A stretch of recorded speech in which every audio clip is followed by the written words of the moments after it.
Halo brother, dimanapun kalian berada, semoga baik-baik saja, sehat dan banyak rezekinya. Kali ini kita akan melanjutkan pembahasan dari episode sebelumnya. Perjuangan Janbai mencari obat terakhir akan berhadapan dengan para pendekar sakti dengan pertarungan yang brutal. Tidak usah berlama-lama lagi, kita masuk ke alur ceritanya. 辅助，你的寒疾已经发作，会死在这儿的。可是辅助，你的病情会更严重的呀。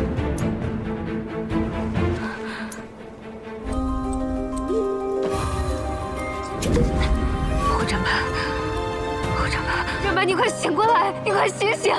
你还要去凑齐药呢，护战盘，你快醒过来！三女人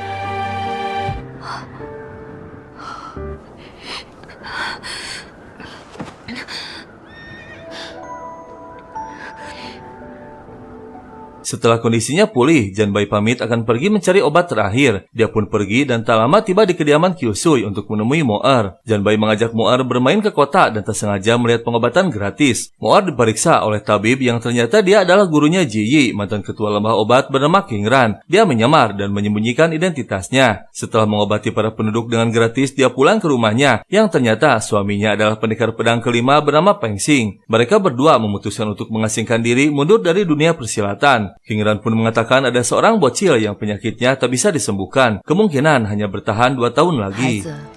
也不过2年的时间了，退隐江湖。人各有命。你堂堂顶剑阁武剑，我不会种地，但是我会捕鱼。几年了还颗粒无收呢，拿玉树剑法捕鱼。去谢谢。 Wuju murka karena rencananya gagal menghabisi ketua sekte Dingjian, diganti dengan yang jauh lebih kuat.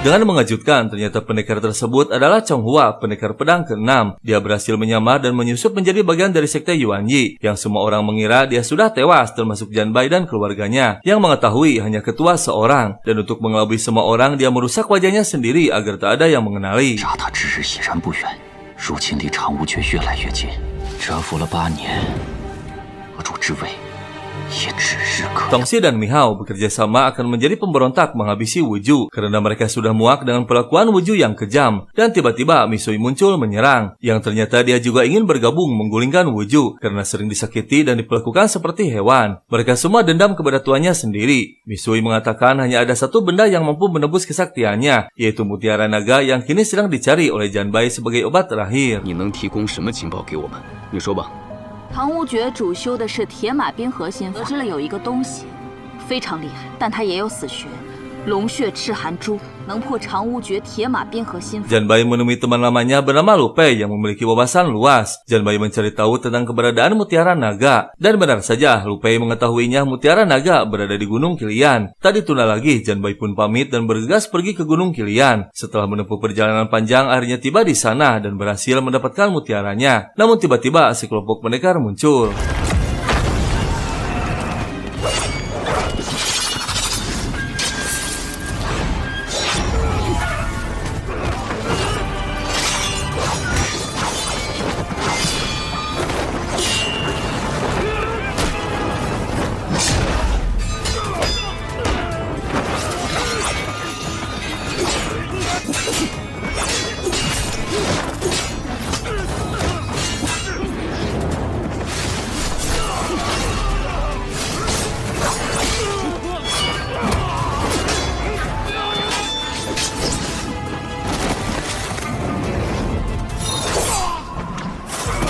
Janbai dengan mudah mengalahkan mereka semua. Namun tak jauh dari sana, Tongxi sudah menunggunya.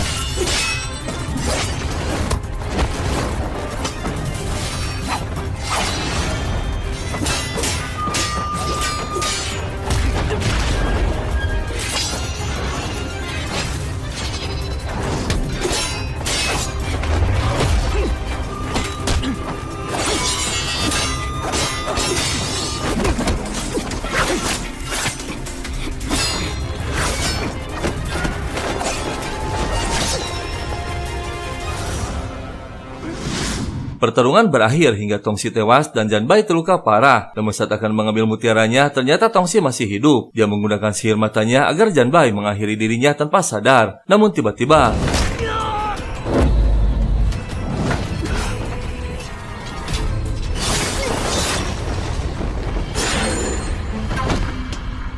akhirnya Janbai berhasil mendapatkan mutiaranya dan berhasil menghabisi Tongsi. Namun dia terluka parah. Dia mengutus elang salju untuk mengabarkannya kepada Ji. Dan setelah menunggu lama, akhirnya Ji muncul.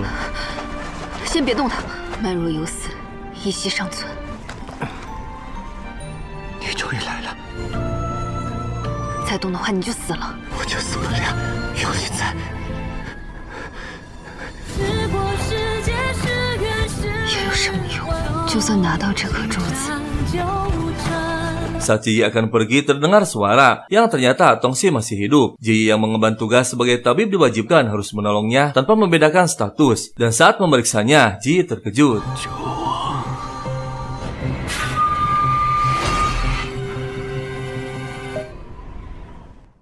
Janbai selamat sudah berada di lembah obat meski lukanya jauh lebih parah dari sebelumnya. Tongsi juga dibawa ke sana yang sedang diobati oleh Nenek Ning. Ji bingung saat Janbai mengatakan segera membuatkan obatnya untuk Mo'er. Karena kenyataannya Mo'er tak bisa diobati. Ji hanya mengulur waktu saja sambil menemukan solusinya. Namun hingga saat ini 8 tahun telah berlalu, Ji belum menemukan solusinya. 必要的事无需担心。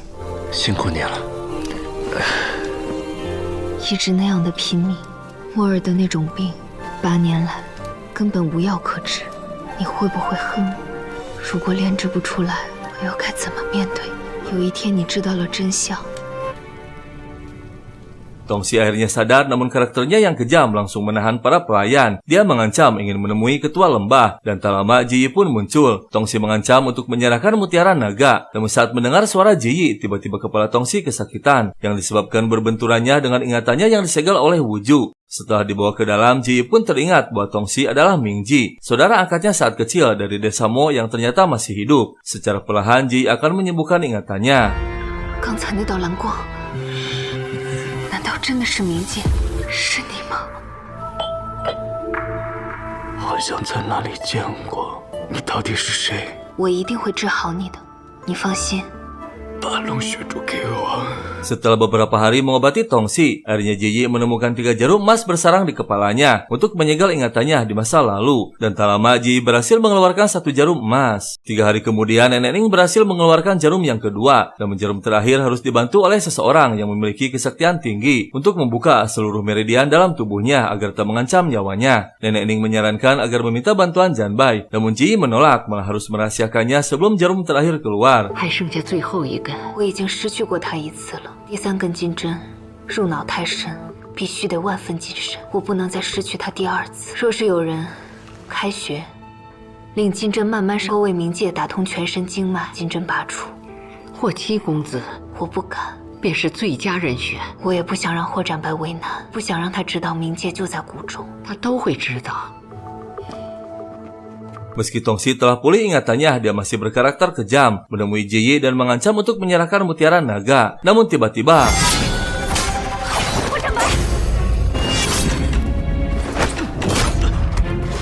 Janbai terkejut saat Ji mengatakan bahwa Tongsi adalah adik angkatnya yang pernah menyelamatkan nyawanya saat kecil. Keesokan harinya, Janbai diberitahu oleh pelayan bahwa untuk mencabut jarum terakhir memerlukan bantuan Janbai. Tanpa perlu Ji berhari-hari di ruang kitab untuk mencari solusi lain. Akhirnya Janbai memutuskan untuk membantunya.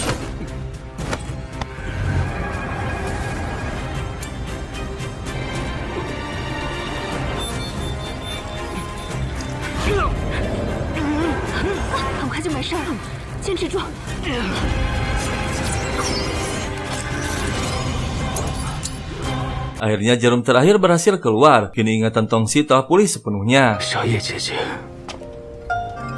你叫我什么？小叶。你想起来了，太好了。 Tongsi yang sudah pulih kondisinya akan meninggalkan lembah untuk menyelesaikan misinya menghabisi Wuju. Dia pun menemui Ji meminta mutiara naga secara baik-baik. Ji bingung karena mutiara tersebut milik Janbai. Akhirnya Ji memberikan mutiaranya. Namun ternyata 动不了，也用不了武功，已经封住了你的任督二脉，你便这样走了吗？你什么意思啊？龙血珠是为了救妙火，你不相信我了？为什么还要回去？你在元一宫受了这么多的折磨，我不是冥界，不准再叫我冥界。先好好休息一下。 Janbai pamit pergi akan menemui Mo'er, namun Ji Yi menahannya untuk tinggal 2 hari lagi. Ji Yi pun kembali memasuki ruang obat, namun tiba-tiba Tongxi mengancam meminta mutiaranya. 年龙血珠在哪儿？我给你便是。少废话！信不信我杀了你？你会开心，杀了我便是。姐姐帮你。今天是否有胆量会杀了我？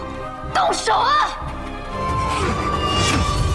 Tongxi akhirnya berhasil mendapatkan mutiaranya secara paksa, lalu dia menghancurkan makam Su Huai. Karakter kejam tetaplah kejam, susah untuk disadarkan. Dan saat Tongxi pergi, tersengaja Janbai melihatnya. Dia pun bergegas mencari Ji Yi, yang ternyata sudah tersadarkan diri. Sementara Tongxi kini sudah berada di luar lembah memperlihatkan mutiaranya kepada Mi Hao. 这就是万年龙血赤寒珠，教王老儿死定了。事情完毕，可以走了。你回去之后，先去找妙水，分开而行。好。 Janbai marah karena Ji Yi terlalu lebay dengan masa lalunya. Padahal Tongxi sendiri sudah tak peduli dengan masa lalunya, terlebih kepada saudara angkatnya. Janbai menyadarkan Ji Yi untuk terbuka pikirannya. Namun Ji Yi yang keras kepala tak bisa melupakan kebaikannya yang pernah menyelamatkan nyawanya. Ji Yi juga tak mengatakan bahwa mutiaranya telah dibawa oleh Tongxi. Namun setelah melihat makam Su Huai hancur, Ji Yi baru sadar bahwa Tongxi bukan lagi Mingji yang dulu. 确实来过这里，看来他离开之前。 他又回到了那个魔窟，我终究没能留住冥界。回去吧。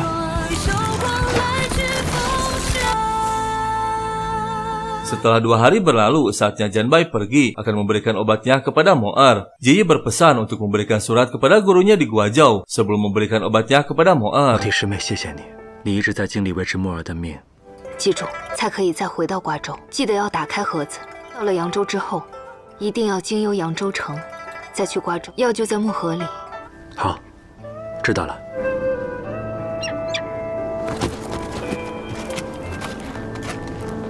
还不快上路？啊！喂，等我回来一块儿喝。驾！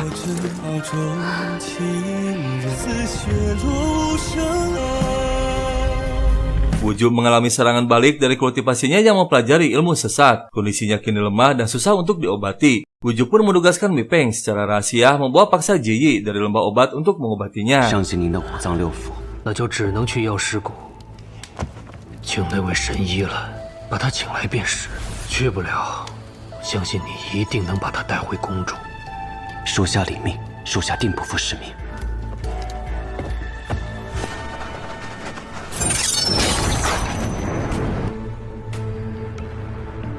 就请妙水师快点让开。女儿，怎么这么认真啊？ Janbai akhirnya tiba di Guazhou menemui King Ran, gurunya Ji Yi. Janbai terkejut ternyata King Ran adalah tabib yang pernah memeriksa Mo'er 2 tahun yang lalu. Janbai pun memberikan suratnya. Isi surat tersebut mengatakan bahwa Ji Yi meminta bantuan gurunya karena tak sanggup mengobati Mo'er. 5 obat ajaib sebenarnya tak ada gunanya sama sekali. Janbai terkejut saat membuka kotaknya, yang ternyata 4 obat ajaib masih utuh, hanya mutiara naga yang tak ada. Janbai sangat kecewa karena perjuangannya selama 8 tahun dengan mempertaruhkan nyawa tak berguna sama sekali. King Ran menenangkan Janbai bahwa mulai saat ini dia yang akan mengambil alih tanggung jawab untuk menyembuhkan Mo'er. 这些药材怎么都没用上呢？其实是无用的。你说什么？无用的？他从一开始就在骗我，可我用了8年的时间啊！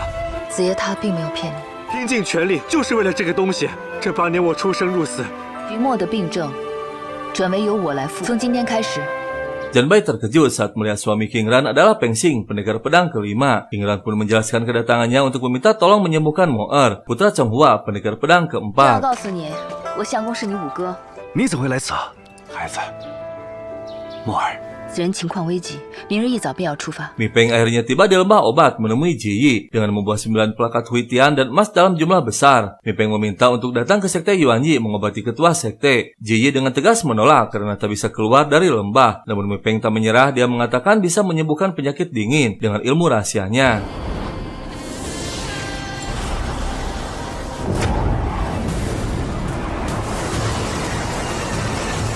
血竟然化了。薛谷主，刘玉死了！住手！真是个疯子，派他入宫。 Melihat apa yang dilakukan Mi Peng, Ji memutuskan akan pergi ke sekte Yuanyi mengobati Wuju. Dia meminta syarat kepada Mi Peng untuk keselamatan seluruh penghuni lembah selama dirinya tak berada di lembah. Keesokan harinya, sebelum pergi, Mi Peng mengeluarkan Suwai dari dalam es, dan akhirnya mereka pun pergi dengan membawa Suwai untuk dikuburkan di desa Mo. 我们回家了，雪环。我们该上路了。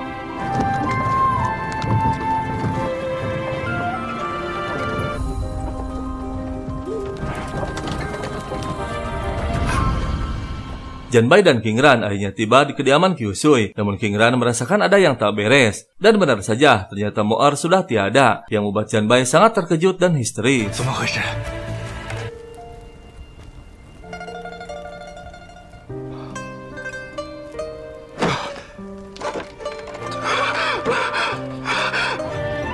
莫儿，